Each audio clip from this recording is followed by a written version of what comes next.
আমাদের ধর্মের অত্যাবশ্যকীয় নীতিমালাসমূহ।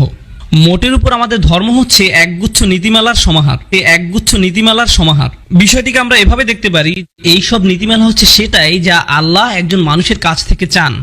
আল্লাহ একজন মানুষের কাছ থেকে কি চান, কি ধরনের গুণাবলী, কি ধরনের দৃষ্টিভঙ্গি, আবেগ, চিন্তা চেতনা, বিশ্বাস একজন মানুষের থাকা উচিত। আপনারা যদি জানতে চান এইসব অত্যাবশ্যকীয় উপাদান কি কি, আল্লাহ কোরআনে খুবই সুন্দর করে এগুলো বর্ণনা করেছেন।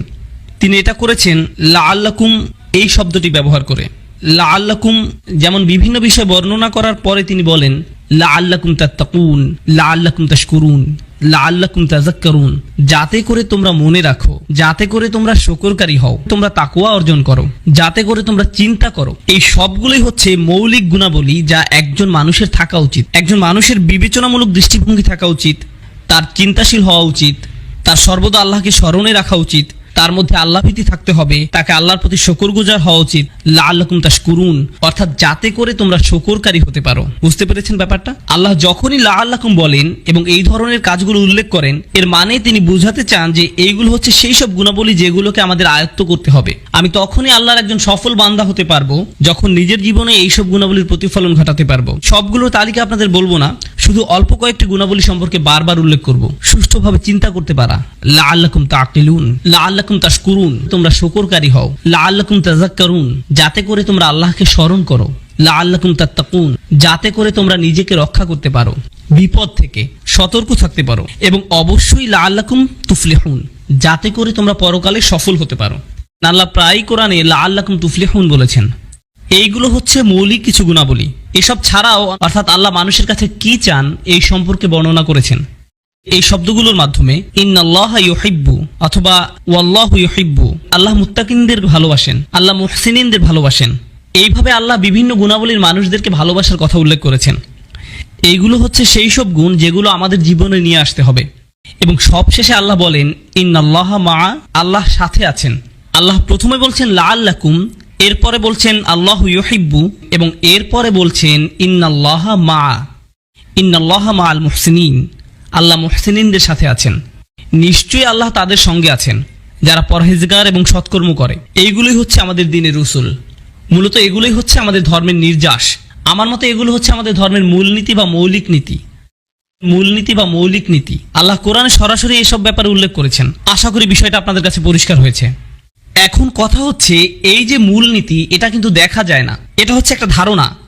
শুকরকারী হওয়া এর মানে কি? তাকওয়া অর্জন করতে হবে। আমি তাকওয়া বিষয়ে অনেক লেকচার শুনেছি, তাকওয়া বাড়াতে হবে, তাকওয়া বাড়াতে হবে। তাকওয়া কি কিনতে পাওয়া যাবে? বা আমি কি এমন কিছু খেতে পারি যেটা আমার তাকওয়াকে বাড়াবে? আমি কিভাবে বুঝবো যে আমার তাকওয়া কম বা বেশি? একইভাবে আমার ঈমান বাড়াতে হবে, তাওয়াক্কুল বাড়াতে হবে। এই সবই হচ্ছে বিমূর্ত ধারণা। আমরা কিভাবে এই সব বিষয়কে আমাদের প্রাত্যহিক জীবনে নিয়ে আসব, কিভাবে আমরা এই কাজ করব, সেটাই হচ্ছে পরবর্তী বৃত্তটি। দ্বিতীয় বৃত্তটি হচ্ছে মৌলিক বাধ্যবাধকতা। দ্বিতীয় বৃত্তটি হচ্ছে মৌলিক বাধ্যবাধকতা, মূল করণীয় এবং মূল বর্জনীয় কাজসমূহ। মূল করণীয় এবং মূল বর্জনীয় কাজসমূহ। উদাহরণস্বরূপ আমরা সবাই জানি যে আমাদের ধর্মের 5টি মূল স্তম্ভ আছে। সালাতের মধ্যে একটি। সালাত হচ্ছে মৌলিক করণীয়, কিন্তু প্রকৃতপক্ষে এই বাধ্যবাধকতার মাধ্যমে ইসলামের অত্যাবশ্যকীয় মূলনীতির একটি পূরণ করা যায়। এমনকি আল্লাহ আমাদেরকে যেসব মৌলিক বাধ্যবাধকতা সেট করে দিয়েছেন, এসবের উদ্দেশ্য হচ্ছে মূলনীতিগুলোকে সুদৃঢ় করা। যেমন ধরুন আল্লাহ বলছেন আকিমুস সালাতা লিযিকরি, সালাত প্রতিষ্ঠা করো যাতে করে তোমরা আমাকে স্মরণ করতে পারো। আল্লাহকে স্মরণ করা কি একটি মৌলিক নীতি নয়? অবশ্যই। আল্লাহর স্মরণকে আমরা কিভাবে আমাদের প্রাত্যহিক জীবনে নিয়ে আসবো? এমন কি উপায় আমরা এটা করতে পারি যে আল্লাহকে সন্তুষ্ট করবে? এমনটি করার সবচেয়ে ভালো উপায় হচ্ছে সালাত। সালাত হচ্ছে এমন একটি মাধ্যম যেটা আল্লাহকে স্মরণ করার বিমূর্ত ধারণাটিকে বাস্তবিক সত্যে রূপান্তরিত করে। সিয়াম পালন করার বিষয়ে আল্লাহ বলেন কামা কুতিবা আলাল্লাযীনা মিন ক্বাবলিকুম লাআল্লাকুম তাত্তাকুন, তোমাদের সিয়াম পালন করতে বলা হয়েছে যাতে করে তোমরা তাকওয়া অর্জন করতে পারো। বাস্তবে এমন কি করা যেতে পারে যেটা তাকওয়ার এই বিমূর্ত ধারণাকে আমাদের জীবনযাত্রায় প্রতিফলিত করবে? কি সেটা? সিয়াম পালন করা এই ধরনের একটি কাজ। এইভাবে আপনারা দেখবেন যে আল্লাহ প্রদত্ত প্রত্যেকটি মৌলিক বাধ্যবাধকতা এক একটি মৌলিক নীতিকে সুদৃঢ় করে। বাধ্যবাধকতাগুলো দেয়া হয়েছে যাতে করে মৌলিক নীতিগুলোকে আমাদের প্রাত্যহিক জীবনে নিয়ে আসতে পারি। দুর্ভাগ্যজনকভাবে আমরা যা করছি সেটা হচ্ছে আমরা আল্লাহ প্রদত্ত এইসব বাধ্যবাধকতাগুলোকে সংশ্লিষ্ট নীতিমালাগুলো থেকে আলাদা করে ফেলেছি। মানুষ ঠিকই সিয়াম পালন করছে, কিন্তু তাদের মধ্যে এই বোধটি নেই যে সিয়াম পালনের মূল উদ্দেশ্য হচ্ছে তাকওয়া বৃদ্ধি করা। মানুষ সালাত আদায় করছে, কিন্তু তারা এই ব্যাপারে অবগত না যে সালাত আদায় করার কিছু সুনির্দিষ্ট উদ্দেশ্য রয়েছে। এইগুলো হচ্ছে মৌলিক বাধ্যবাধকতা। শুধুমাত্র এই উদ্দেশ্যেই আমরা এইসব কাজ পালন করি না, ইসলামের অত্যাবশ্যকীয় নীতিগুলো পূরণ করে আমাদের জীবনে তার প্রতিফলন ঘটানোর উদ্দেশ্যেও আমরা এইসব কাজ করে থাকি। সালাত হচ্ছে একটা গন্তব্য পর্যন্ত পৌঁছানোর একটা রাস্তা। একইভাবে সিয়াম পালন করাও লক্ষ্য পৌঁছানোর একটা উপায়। আজকাল আমরা এইসব উপায় বা রাস্তাকে আমাদের লক্ষ্য বা উদ্দেশ্যে রূপান্তরিত করে ফেলেছি, যেটা খুবই ভয়াবহ সমস্যা। কোরআন কিন্তু আমাদেরকে এমন করতে বলে না। কোরআনে যখনই কোনো বাধ্যবাধকতার বর্ণনা দেওয়া হয়েছে, তখনই সেই কাজের উদ্দেশ্য অর্থাৎ ওই কাজ সম্পর্কিত মূলনীতিগুলোর কথা বলা হয়েছে। আমরাই এই দুইটি বিষয়কে কেটে আলাদা করে ফেলেছি। এই পর্যন্ত কি বোঝা গেছে? আরেকটা কথা, বাধ্যবাধকতা বলতে কিন্তু শুধু করণীয় কাজগুলোকেই বোঝানো হয়নি, বর্জনীয় কাজসমূহের কথাও বলা হয়েছে।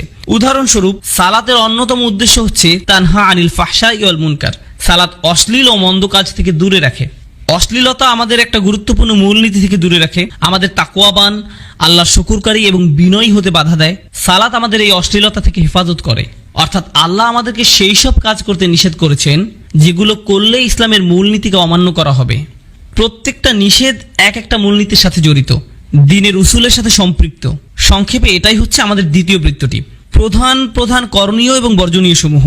এই পর্যন্ত অর্থাৎ এই দুইটি বৃত্তে যেসব বলা হয়েছে, এই বিষয়ে মোটামুটি সব স্কলার, সব মুসলিমরাই একমত। ইসলামের মূলনীতিগুলো কি কি এবং আমাদের মূল করণীয় ও বর্জনীয় কাজসমূহ কি কি, আমরা সবাই এই বিষয়ে একমত। কোনো মুসলিম এসে এরকম বলবে না যে আমি আসলে নিশ্চিত না শুকুর কি আসলে হারাম কিনা, এরকম কখনোই হবে না। আর যদি কেউ এরকম বলে থাকে, তার মানে হচ্ছে সে পাগল। বুঝতে পেরেছেন? তৃতীয় বৃত্তটি রয়েছে, সেটাই যাই। এই তৃতীয় বৃত্তটি হচ্ছে প্রধান বাধ্যবাধকতাগুলোর তুলনায় ছোট সুপারিশ সমূহ, রিকমেন্ডেশন। যেমন ধরুন আমাদের মহানবী সাল্লাল্লাহু আলাইহি সাল্লামের সুন্নাহ সমূহ, অর্থাৎ সেই সব ভালো কাজ সমূহ যেসবের কথা কোরআনে বলা হয়েছে, এমন কাজ যেগুলো আমাদের চারিত্রিক উৎকর্ষ সাধন করে। উদাহরণস্বরূপ নরমভাবে কথা বলা, নম্রভাবে চলাফেরা করা, এইগুলো হচ্ছে সেই সব কাজ যা আপনার চরিত্রকে উন্নত করবে। একইভাবে ডান পা দিয়ে মসজিদে প্রবেশ করা, যেটা একটা সুন্নাহ, অথবা ধরুন ডান হাত দিয়ে খাওয়া, এইসব ছোট ছোট কাজগুলো আমাদের চরিত্রের বিকাশ ঘটায়। এখন ব্যাপারটা দাঁড়ালো এই যে প্রাধান্য দেওয়া উচিত মৌলিক নীতিগুলোর আত্মস্থ করার দিকে। সেটা সঠিকভাবে করার জন্য তাকে নজর দিতে হবে প্রধান প্রধান বাধ্যবাধকতার দিকে। যদি সে এই প্রধান বাধ্যবাধকতাগুলো ঠিকভাবে মেনে চলতে পারে, তাহলে তার পরবর্তী চেষ্টা হওয়া উচিত ছোট ছোট সুপারিশগুলো পালনের মাধ্যমে আরো সৌন্দর্য মণ্ডিত করা। উদাহরণস্বরূপ, সালাত হচ্ছে একটা প্রধান কাজ। সালাতের পরে জিকির করাটা কি? এটা হচ্ছে উৎকর্ষ সাধন। একইভাবে সালাতের পরে দোয়া করাটা একটা উৎকর্ষ সাধন, অর্থাৎ আপনি ইতোমধ্যে প্রধান কাজটি করে ফেলেছেন। এই যে ছোট ছোট ভালো কাজ করার মাধ্যমে উৎকর্ষ সাধন করার যে ধারণা, এটা নিয়েও কার মধ্যে তেমন কোনো ভেদাভেদ নেই। কিয়ামুল লাইল একটা ভালো কাজ, তাহাজ্জুদের সালাত আদায় করা একটা ভালো কাজ, ফরজ সিয়ামের অতিরিক্ত সিয়াম পালন করা ভালো কাজ, ভ্রমণ কিংবা ঘরে প্রবেশের সময় দোয়া পড়া ইত্যাদি। দোয়া না পড়ে ঘরে প্রবেশ করা হারাম নয়, অর্থাৎ দোয়া না পড়ে ভ্রমণ করাটাও হারাম নয়, কিন্তু এমন করাটা ভালো। এটা আপনার দিনের উৎকর্ষ সাধন করে। এই সব জিনিস আপনার জীবনকে উন্নত করে। এগুলি হচ্ছে তৃতীয় বৃত্তটি। কিন্তু 4 নম্বর বৃত্তটিতে যাওয়ার আগে 3 নম্বর বৃত্তটি সম্পর্কে আরো কিছু বিষয় পরিষ্কার করা দরকার। প্রথম এবং দ্বিতীয় বৃত্তে আলোচ্য বিষয়গুলো হচ্ছে মূলত সেই সব জিনিস যেগুলোর দিকে আমাদের নবীগণ দাওয়াত দিয়েছেন, অর্থাৎ নবীগণ আমাদেরকে ইসলামের প্রধান নীতিমালা সমূহ, প্রধান করণীয় ও বর্জনীয় এইসবের দিকে ডেকেছেন। এইগুলোই ছিল নবীদের দাওয়াতের মৌলিক দিক। মানুষ যখন এইসব মৌলিক বিষয়কে মেনে নিয়ে ভালো করে বুঝে আত্মস্থ করতে সক্ষম হলো, এর পরে যে নবীগণ তাদেরকে এসবের পাশাপাশি উৎকর্ষ সাধনের জন্য আলাদা প্রশিক্ষণ দিতেন। এখন দেখা যাক আমরা কি করি। আমরা যেটা করি সেটা হচ্ছে মৌলিক নীতিমালাগুলো তো আমরা ভুলেই গেছি, উপরন্তু আমরা প্রধান বাধ্যবাধকতাগুলো উৎকর্ষ সাধনের জন্য যেসব ছোটখাটো সুপারিশ রয়েছে সেগুলোর সাথে মিশিয়ে ফেলেছি। এই সম্পূর্ণ মিশ্রণই এখন প্রধান বাধ্যবাধকতা হয়ে গেছে। উদাহরণস্বরূপ, আপনি যদি এমন কাউকে দেখেন যে জোহরের ফরজ সালাত আদায় করেছে, সুন্নত সালাত পড়েনি, তখন আপনি তার পেছনে লাগেন। কি করেছেন আপনি? আপনি সুন্নত নামাজ পড়েননি কেন? অর্থাৎ আমরা মানুষকে উৎকর্ষ সাধনমূলক কাজগুলো করার জন্য বল প্রয়োগ করছি। মানুষ যদি এই কাজগুলো না করে, তাহলে আমরা তাদের পেছনে লাগছি, তাদের সালাত নিয়ে প্রশ্ন তুলছি, তারা কি করছে কি করেনি এইসব নিয়ে কথা বলছি। যেমন ধরুন সহি উচ্চারণ, এটা কিন্তু দ্বিতীয় বৃত্তের মধ্যেও পড়ে না, এটা তৃতীয় বৃত্তের অন্তর্ভুক্ত। অথচ আমরা কি করি, কারো তিলাওয়াত সহি না হলে আমরা বলি কোরআন তেলাওয়াত করে আপনি কখনোই গুনার মধ্যে পড়ছেন না, আপনি অবশ্যই সহিভাবে তেলাওয়াত শেখার চেষ্টা করবেন। কিন্তু আপনি যদি বসে বসে মদ কলকলার সময় একদম পুঙ্খানুপুঙ্খানুরূপে হিসাব করা শুরু করেন, তাহলে সাহাবাগণ তো এইভাবে শেখেননি। আপনি অবশ্যই আপনার তাজবিদের জ্ঞান বাড়ানোর চেষ্টা করবেন, কিন্তু আপনাকে বুঝতে হবে এই সব জিনিস এগুলো হচ্ছে উৎকর্ষ সাধনের জন্য, এগুলো ঘর সাজানোর জিনিসের মতো। আপনার বাসার একটা দরজা থাকার দরকার আছে, একটা জানালার দরকার আছে আলো বাতাসের জন্য, কিন্তু আপনার বসার জন্য স্পেশাল কার্পেট অত্যাবশ্যক নয়। দেয়ালে রং বেরঙের পেইন্টিং থাকতেই হবে এমন নয়। এটা ঠিক যে এগুলো থাকলে ভালোই লাগে, একটা সোফা থাকলে ভালোই হয়, কিন্তু কারো বাসার দেয়ালে পেইন্টিং না থাকলে আপনি তাকে বলতে পারেন না যে তোমার তো বাসাই নেই, পেইন্টিং না থাকলে আর বাসা হয় নাকি। আপনি এইরকম করতে পারেন না, কারণ অধিকাংশ মানুষই প্রধান বাধ্যবাধকতা এবং উৎকর্ষ সাধনমূলক কাজগুলোর মধ্যে পার্থক্য করেন না, যার ফলে আপনি যখন এইরকম বলেন, সমালোচনা করেন একটা নির্দিষ্ট বিষয়ে, তখন মানুষ গণহারে সব ক্ষেত্রেই এটাকে প্রযোজ্য মনে করে। আমি আপনাদেরকে এর একটা ভয়াবহ পরিণতির উদাহরণ দিচ্ছি। আমাদের মধ্যে এক ধরনের মানুষ আছেন যাদের মতে মোটামুটি সবকিছুই হারাম, সবকিছুই হারাম।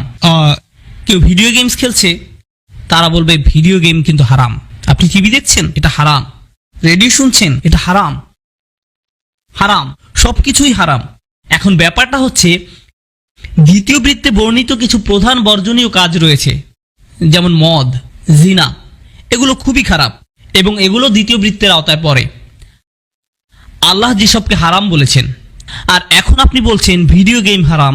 এইরকম বলার মাধ্যমে আপনি আল্লাহ যেসব কাজকে হারাম বলেছেন আর আপনি নিজে যেসব কাজকে অপছন্দ করেন, এই উভয়কেই একই পাল্লায় মাপছেন। এর ফলে একজন যুবক ভাই বা বোন যে মুভি দেখে, হতে পারে সেটা অর্থহীন কোনো মুভি বা যে কোনো কিছু, যখন সে শুনবে মুভি দেখা হারাম, এটা হারাম, কিন্তু আমি তো সারাক্ষণই মুভি দেখি, এটা হারাম, তাহলে তো আমি বিপদে আছি। আর যেহেতু আমি প্রচুর মুভি দেখি, তাহলে তো আমি বিপদে আছি। আর বিপদে যখন আছি, অন্য হারামগুলোও তাহলে করি।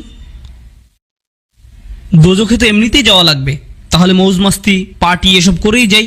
এখন দেখেন, এই যে আপনি মদ, রেডিও শোনা, ভিডিও গেম, এই সব কিছুকে এক কাতারে ফেলেছেন, একজন পাপীর মনের মধ্যেও এসব এখন একই পাল্লায় বিচার হচ্ছে। সে ভাববে ভিডিও গেম কোনো ব্যাপার না, মুভি দেখাও কোনো ব্যাপার না, আর জিনাও কোনো ঘটনা না, মদ নেশা সবই সমান।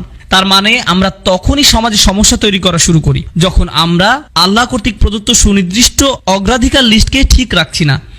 মানুষ মনে করে আমরা যত বেশি জিনিসকে হারাম হিসাবে লিস্ট করব, এটা মানুষের জন্য ততই ভালো হবে, মানুষকে রক্ষা করবে। আমাদের মনে রাখা উচিত, নবীগণ মানুষকে আমাদের চেয়ে ভালোভাবে রক্ষা করেছেন।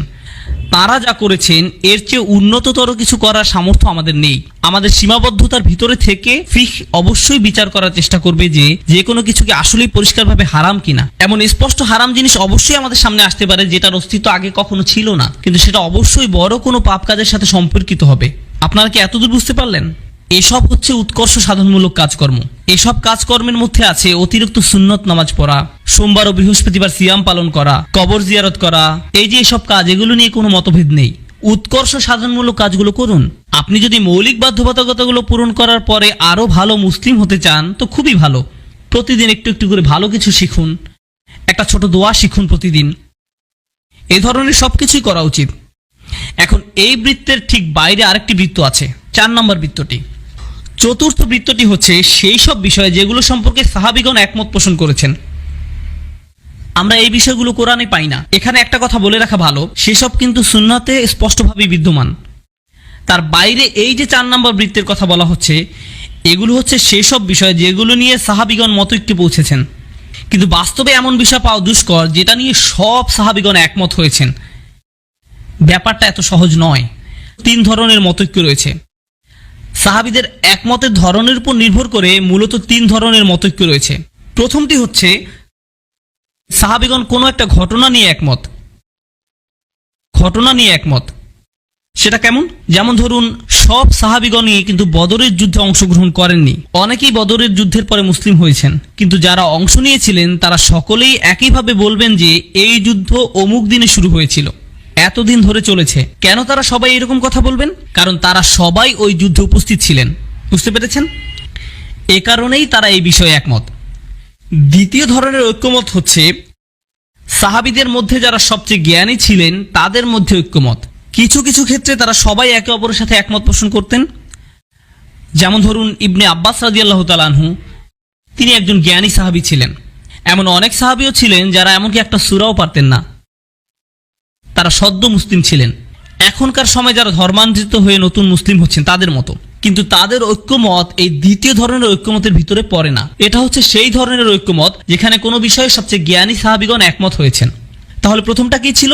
ওই ধরনের ঐক্যমত যেখানে সাহাবীগণ কোনো একটা ঘটনা নিয়ে একমত পোষণ করেছেন। দ্বিতীয়টা হচ্ছে সেই ঐক্যমত যেখানে সাহাবীদের মধ্যে যারা জ্ঞানী তারা কোনো বিষয়ে একমত হয়েছেন।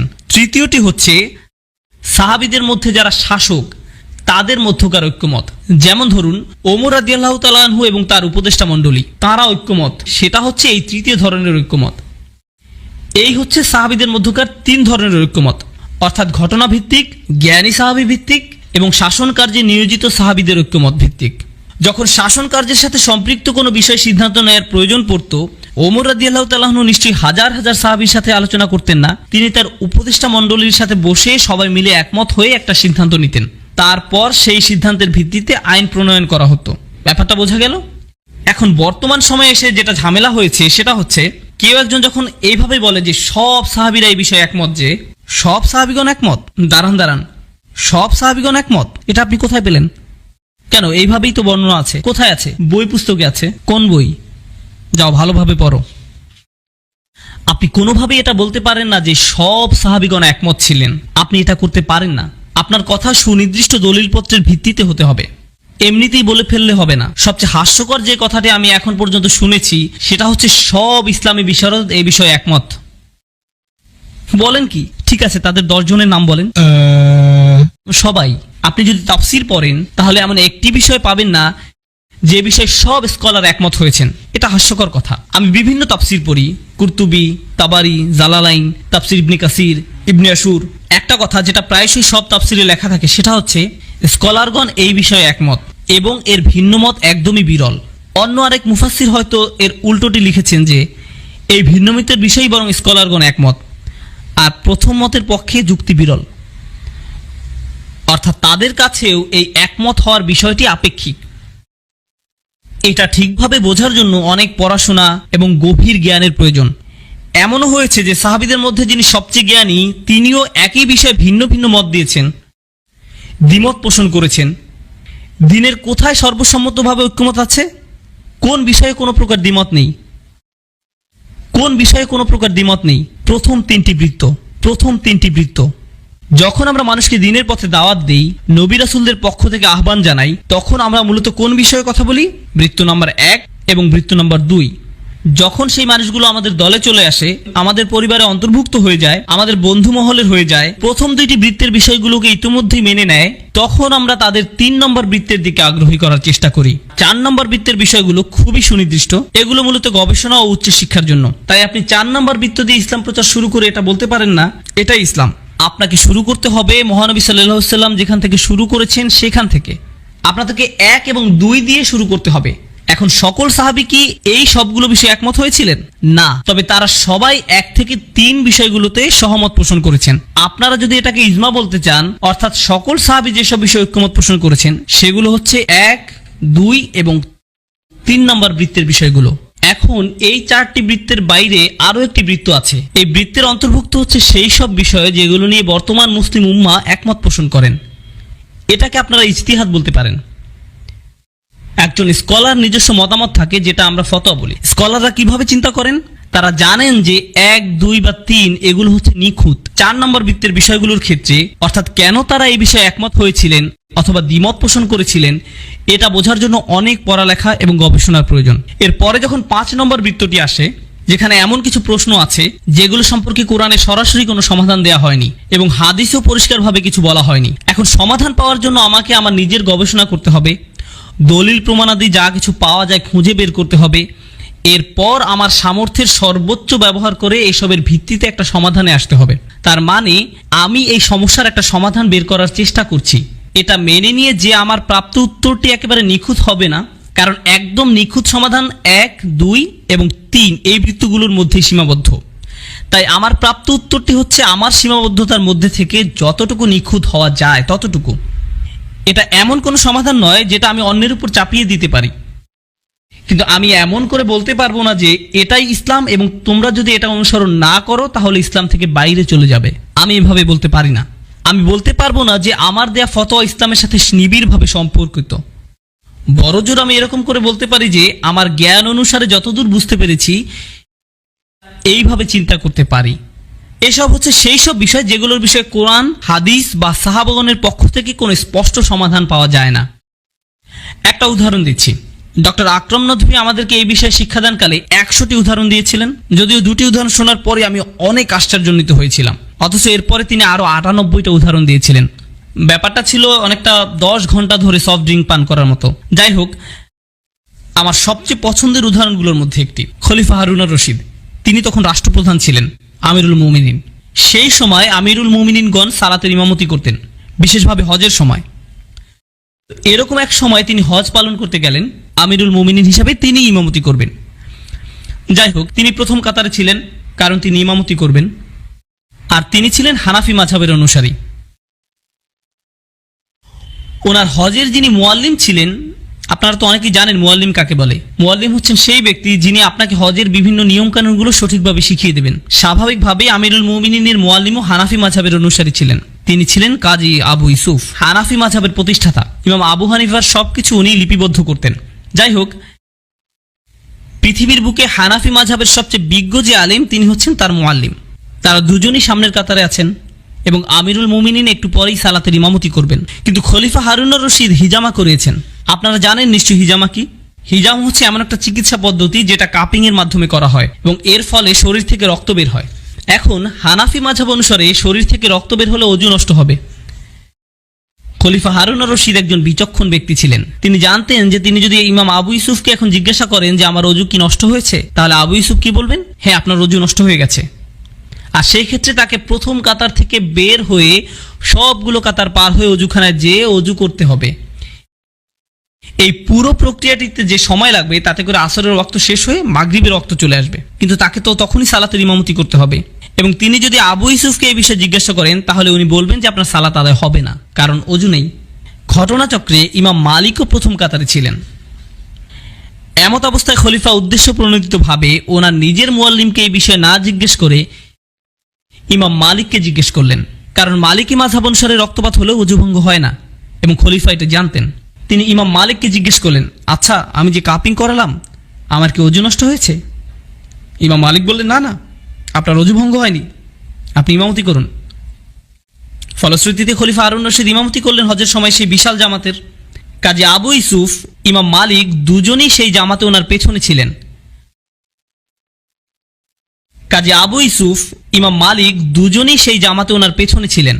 আর কাজী আবু ইউসুফ ছিলেন সেই সময় সবচেয়ে বিখ্যাত স্কলারদের মধ্যে অন্যতম। তার সাথে অনেক শিক্ষার্থী ছিলেন যারা হজ করতে এসেছেন।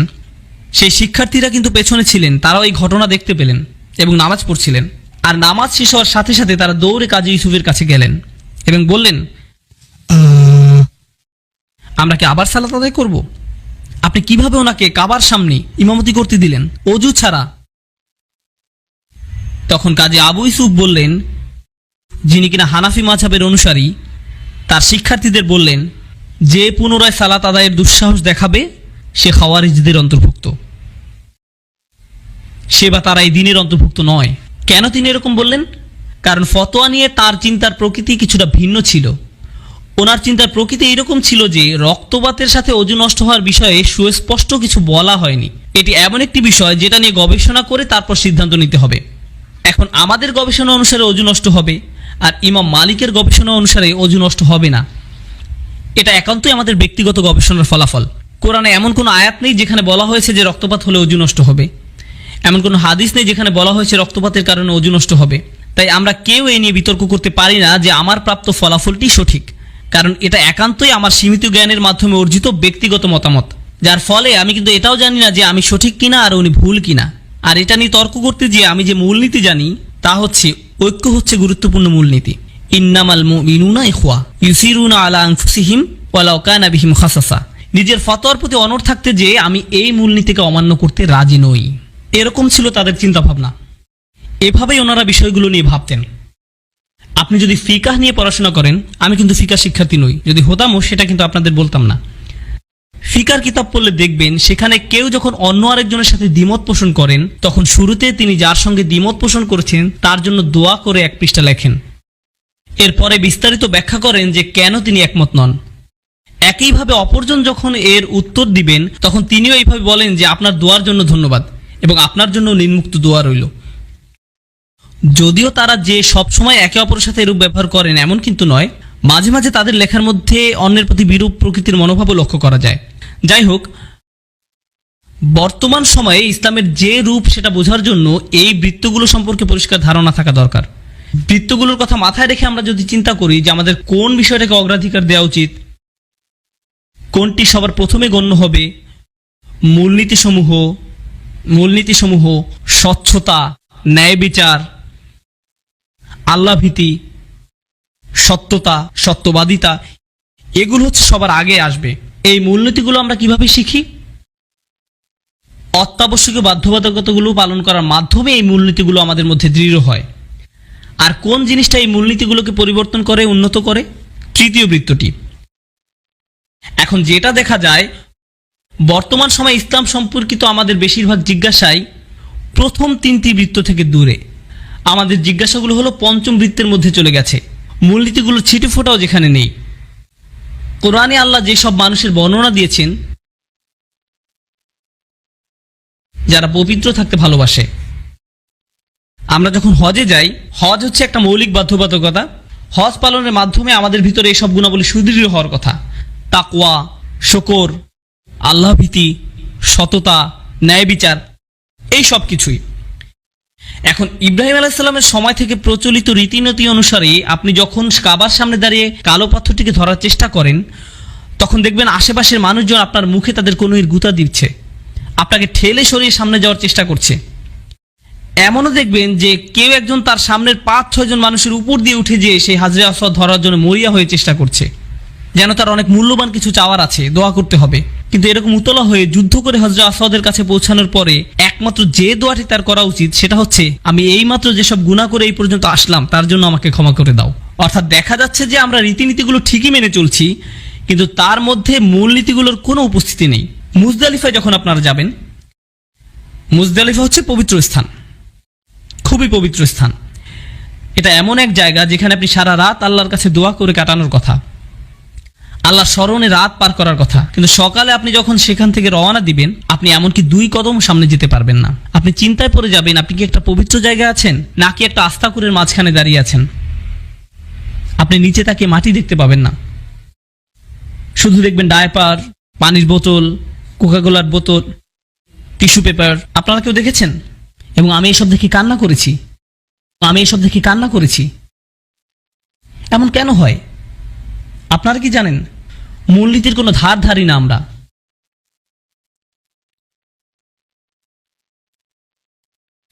এর ফলে অত্যাবশ্যকীয় মূলনীতিগুলোকে প্রাধান্য দেওয়ার কারণে যে ধর্মের হওয়ার কথা ছিল সবচেয়ে সুন্দর, সেটা এখন হয়ে গেছে কদাকার। এভাবেই আমরা একটা সুন্দর ধর্মকে কদাকার করে ফেলেছি। বনী ইসরাইলরা যেভাবে করেছিল, তারা আল্লাহর দেয়া সুন্দর ধর্ম থেকে মূল জিনিসগুলোকে বাদ দিয়ে শুধুমাত্র রীতিনীতিগুলোকে গ্রহণ করেছিল। সুবহানাল্লাহ। আমার কাছে তাই এই কাঠামোটি ভালোভাবে বুঝতে পারা খুবই গুরুত্বপূর্ণ এবং মূল্যবান মনে হয়। তাহলে আমাদের সেই সুযোগটা নেওয়া উচিত। বর্তমান উম্মার মতভেদের কয়েকটি বড় বড় বিষয় হচ্ছে, তারাবির নামাজ কয় রাকাত, চাঁদ দেখার ক্ষেত্রে কি সারা পৃথিবী একই দিনে ধরা হবে নাকি এলাকা ভিত্তিক ঠিক করা হবে, এসব হচ্ছে বড় বড় তর্কের বিষয়। কিন্তু আপনারা যদি মূল ফিকার বইগুলো দেখেন, তাহলে বুঝবেন যে এই সব বিষয় এমনকি 3 নম্বর বৃত্তের মধ্যেও নেই, 4 বা তার পরের বিষয়। তাহলে কেন আমরা এসব নিয়ে তর্ক করছি? যেসব বিষয় আমাদেরকে সংঘবদ্ধ করে, সেগুলো যেসব বিষয় আমাদের মধ্যে বিভক্তি ঘটায় তার চেয়ে অনেক বেশি শক্তিশালী। কিন্তু আমরা যখন সেসব বিষয় থেকে আমাদের দৃষ্টি সরিয়ে নেই, তখন বিভক্তি সৃষ্টি করার বিষয়গুলোই আমাদের চোখের সামনে ভেসে আসে। এমনকি এখনকার দিনেও একজন মুসলিম যখন আরেকজন মুসলিমকে দেখে, তখন মনে মনে চিন্তা করে, সে কি শাফি নাকি মালিকি, সে কি আমার মতো? কিছু কিছু মানুষ আমাকে এসে বলে যে তারা পাকিস্তানি, তাই তারা আমাকে পছন্দ করে, কারণ আমিও পাকিস্তানের। আমি তখন বলি যে ও আচ্ছা, তাই আমিও আপনাকে ভালোবাসি। এরপরে তারা বলে, আপনি তো হানাফি, তাই না? আমি বলি, আমি হানাফি হলেও আপনাকে বলবো না। কেন বলবেন না? আমি আপনাকে বলতে চাই না, কারণ আপনার তো এটা নিয়ে চিন্তাই করা উচিত নয়। আপনার তো শুধুমাত্র এইটুকুই চিন্তা করা উচিত যে সে কি মুসলিম নাকি মুসলিম না, ব্যাস এইটুকুই যথেষ্ট। যাই হোক, এটি হচ্ছে তার সাথে আমার প্রথম ক্লাস, যেটা আমার কাছে খুবই লাভজনক মনে হয়েছে। আমি আপনাদেরকে এখন সেটাই বলবো যেটা উনি একদম শুরুতে বলেছিলেন, আর এটাই হবে আজকের আলাপের শেষ বিষয়। এটা আমার শোনার সবচেয়ে চমকপ্রদ বিষয়গুলোর মধ্যে অন্যতম। আল্লাহ মোট কতজন নবী রাসূল প্রেরণ করেছেন? 1,24,000। পৃথিবীতে সবচেয়ে গুরুত্বপূর্ণ হচ্ছেন কারা? নবী রাসূলগণ। এই বিষয়ে তো আমরা সবাই একমত। মানব জাতির জন্য সর্বোত্তম শিক্ষক কারা ছিলেন? এই 1,24,000 নবী রাসূলগণ হচ্ছেন সমগ্র মানব জাতির জন্য প্রেরিত সর্বোত্তম শিক্ষক। সবাই একমত? ঠিক আছে, তাদের নাম বলুন এবার। কি হলো? তারা সবচেয়ে গুরুত্বপূর্ণ ব্যক্তিবর্গ, আপনাদের তো তাদের নাম জানা উচিত ছিল। আল্লাহ তো তাদের সবার নাম বলেননি, আল্লাহ শুধুমাত্র 25 জনের নাম উল্লেখ করেছেন। তার মানে কি অল্প কয়েকজনের নাম বাদ পড়েছে? তারা ছিলেন ইসলামের সবচেয়ে বড় শিক্ষক, অথচ আমরা তাদের নাম পর্যন্ত জানি না। আল্লাহ আপনাকে জিজ্ঞেস করবেন না যে আবু হানিফা কে ছিলেন, কে ছিলেন ইমাম শাফি। অযথা চিন্তা বন্ধ করুন। কিন্তু যখন বিশ্বের সকল হানাফি মাযহাবের স্কলারদের মধ্যে অন্যতম একজন বক্তব্যের শুরুতে এমন একটা কথা বলেন, আমিও অনেক অবাক হয়েছিলাম। তিনি বলেছিলেন, এই বিষয়ে কিছু শেখার আগে আমাদেরকে তার আগে সবকিছুর অবস্থান, গুরুত্ব সম্পর্কে ভালোভাবে জানতে হবে। যে কারণে তিনি নবীদের এই প্রসঙ্গটি দিয়ে শুরু করেছিলেন। এখন এই বিষয়ে আমার শেষ মন্তব্য। এগুলো ছিল তার বক্তব্যের শুরুর কথা, যেগুলো আমি সবার শেষে বলেছি। এখন মুসলিমদের চিন্তা চেতনা কিভাবে কাজ করে সেটা নিয়ে আমার নিজস্ব মতামত বলবো। আমি এটা জানি, কারণ আমার মাথায় এরকম ভাবে কাজ করত। আমরা যখন ছোটবেলায় ইসলাম সম্পর্কে জ্ঞান লাভ করতাম, মাঝে মাঝে বিভিন্ন ধরনের গল্প শোনানো হতো আমাদের। যেমন বড় কোনো আলেম এরকম দোয়া করেছিল, যার কারণে এরকম হয়েছিল, অথবা নবী রাসূল সাল্লাল্লাহু আলাইহি সাল্লাম বা সাহাবীদের নিয়ে বিভিন্ন ঘটনা, বা কোন কাজ করলে কত সওয়াব হবে, আর কোন কাজ করলে কি পরিমাণ গুনাহ হবে, কি ধরনের শাস্তি হবে। এসব জিনিসের কিছু এসেছে কোরআন থেকে, কিছু সুন্নাহ থেকে, আর কিছু বিষয় কোথা থেকে এসেছে সেটা কেউ জানে না। কিন্তু আমাদের মাথায় এই সব কিছু একসাথে মিশে একটা সালাদ তৈরি হয়েছে, আর এই মিশ্রণটাকে আমরা ইসলাম হিসাবে মনে করি। এখন আমাদেরকে আলাদা করা উচিত ছিল না যে কোনটি আল্লাহর নির্দেশ, কোনটি নবীর শিক্ষা? এইসব বিষয় অন্য বিষয়গুলোর সাথে না মিশিয়ে আলাদা করে রাখা কি উচিত ছিল না? এই বৃত্তগুলো আঁকার উদ্দেশ্য কি ছিল? উদ্দেশ্য এই যে যখন আপনারা ইসলাম নিয়ে চিন্তা করবেন, তখন প্রাথমিকভাবে প্রথম 3টি বৃত্ত নিয়ে ভাববেন। এর বাইরে অন্য কিছু যখন শুনবেন, তখন সেটাকে এই 3 বৃত্তের বাইরে অন্য যে বৃত্তগুলো আছে সেগুলোর মধ্যে থেকে সঠিক বৃত্তটি বেছে নিয়ে সেখানে বসিয়ে দিবেন। আর যদি কোনো কারণে 4 থেকে 6 নম্বর বৃত্তের কোনো কিছু নিয়ে আমাদের নিজেদের মধ্যে একমত না হই, তাহলেও কিছু যায় আসে না, সেটা আমাদের বিভক্ত করবে না। উম্মার ঐক্য হচ্ছে 1, 2, 3 নম্বর বৃত্তের মধ্যে। আমাদের সবার একই ফিকা থাকতে হবে এমন নয়, আমাদের সবাইকে বিতির সালাত একই নিয়মে পড়তে হবে এমন নয়, আমাদের সবার তারাবির নামাজের রাকাত সংখ্যা সমান হতে হবে এমনটাও নয়, সব বিষয়ে আমাদের ফতোয়া একই রকম হতে হবে না। এসব আমাদেরকে বিভক্ত করবে না। 2 ভিন্ন দিনে ঈদের সালাত আদায় করলে আমরা বিভক্ত হয়ে যাব না, কারণ আমরা আরো শক্তিশালী কিছু বিষয় দিয়ে ঐক্যবদ্ধ।